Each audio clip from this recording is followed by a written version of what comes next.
Hello வணக்கம். நாம் இன்றைக்கி என்ன பார்க்க போகிறோன்னா, ஒரு சுவையான நாட்டு மீன் குழம்பு எப்படி வைக்கலான்னு தான் பார்க்க போகிறோம். இன்றைக்கி நாங்கள் 1 கிலோ அளவுக்கு நாட்டு மீன் வாங்கிட்டு வந்திருக்கேன். அது நல்லா அங்கேயே கட் பண்ணி கொடுத்துருவாங்க. பெரிய மீனுங்கிறனால நம்மளால் கட் பண்ண முடியாது, அங்கேயே கட் பண்ணி வாங்கிட்டு வந்துடலாம். வீட்டில் வந்தால் ஒரு வாட்டி நல்லா வாஷ் பண்ணிக்கணும்.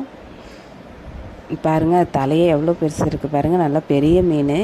இது கட்லா மீன் அப்படின்னு சொல்லுவாங்க. இதை வளர்க்குற இடத்துலேருந்து நான் வாங்கிட்டு வந்திருக்கேன். பாருங்கள்,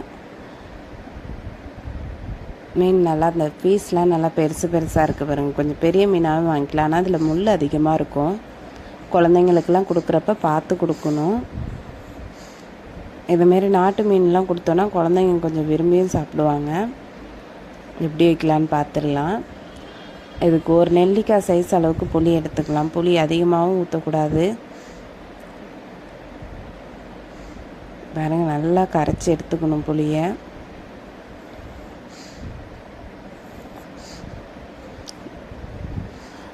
வெங்காயம், ஒரு கொத்து கருவேப்பிலை, ஒரு 5-6 பூண்டு பல், ஒரு தக்காளியை எப்போதும் நம்ம குழம்புல தான் நான் கரைச்சிப்பேன். குழம்புக்கு தேவையான அளவுக்கு மிளகாய்த்தூள் உங்களுக்கு காரத்துக்கு தகுந்த மாதிரி சேர்த்துக்கோங்க. இது மாதிரி எப்போதுமே நம்ம கையாலேயே தக்காளியை நல்லா மசிச்சு விட்டுக்கிட்டோன்னா நல்ல குழம்பு நல்லா இருக்குங்க, நல்லா டேஸ்ட்டாக இருக்கும். நீங்களும் ட்ரை பண்ணி பாருங்கள். இதிலே நான் உப்பும் போட்டுக்கிட்டேன்.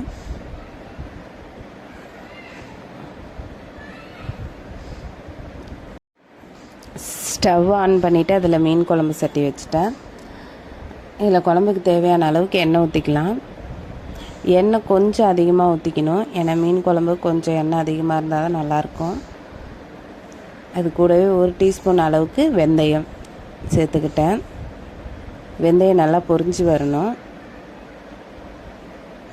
வெந்தயம் நல்லா பொரிஞ்சு வந்ததுக்கப்புறம் இது கூடவே நம்ம பூண்டு சேர்த்துக்கலாம். ஒரு கொத்து கருவேப்பிலை, வெங்காயம் இல்லை நல்லா செவந்து வரணும்.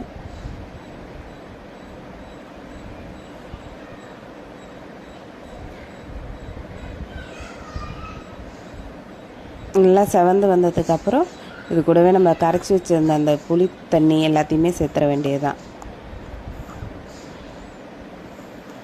நல்லா கொதித்து வந்துட்டு பாருங்கள். நல்லா கொதித்து வந்ததுக்கப்புறம் இது கூட நான் மாங்காய் சேர்க்குறேன். மாங்காய் கொஞ்சம் பழுத்த மாதிரி இருந்ததுன்னா நீங்கள் அதை இந்த மீன் சேர்க்குறோம் இல்லையா, அப்போ சேர்த்துக்கணும். இது கொஞ்சம் மாங்காய் கொஞ்சம் காயாக இருக்குது, அதனால் நான் கொதிக்கிறப்பயே சேர்த்துட்டேன். இப்போ மாங்காய் சேர்த்ததுக்கப்புறம் குழம்பு நல்லா கொதித்து வரணும்.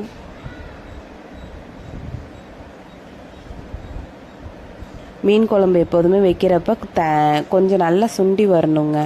முன்னாடியே நம்ம மீனை சேர்த்துட்டோன்னா குழம்பு ரொம்ப தண்ணியாக போயிடும். சில பேருக்கு தண்ணியாக இருந்தால் பிடிக்காது, கொஞ்சம் கெட்டியாக இருக்கணும் அப்படின்னு நினைப்பாங்க. கெட்டியாக இருக்கணும் அப்படின்னு நினச்சிங்கன்னா குழம்பு நல்லா கொஞ்சம் ஒரு சுண்டி வர பக்குவத்துக்கு வரப்போ நம்ம மீன் சேர்க்கணும். ஏன்னா சில மீனெல்லாம் சேர்க்குறப்ப தண்ணி அதிகமான மாதிரி ஆகிடுது, குழம்பும் தண்ணியாக போயிடுது.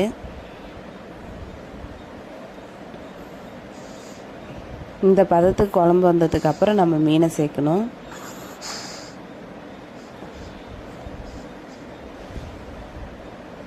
நீங்கள் மீனை சேர்த்துட்டு உடனே நான் கிண்டி கொடுத்துடணுங்க குழம்ப.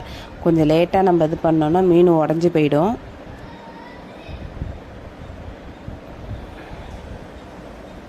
பாருங்கள், நல்லா வெந்துட்டுருக்கு. இதை அப்படியே மூடி வச்சிடலாம்.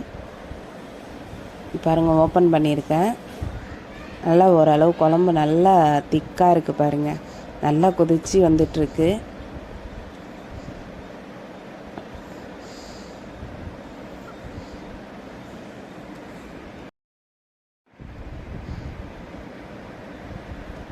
இப்போ பாருங்கள், நான் மீன் எடுத்து காட்டுறேன் பாருங்கள். குழம்புலேருந்து நல்லா எண்ணெய்லாம் பிரிஞ்சு வந்துட்டு குழம்பு நல்லா சூப்பராக ரெடி ஆகிட்டு மாங்காய்லாம் நல்லா வெந்திருக்கு பாருங்கள்.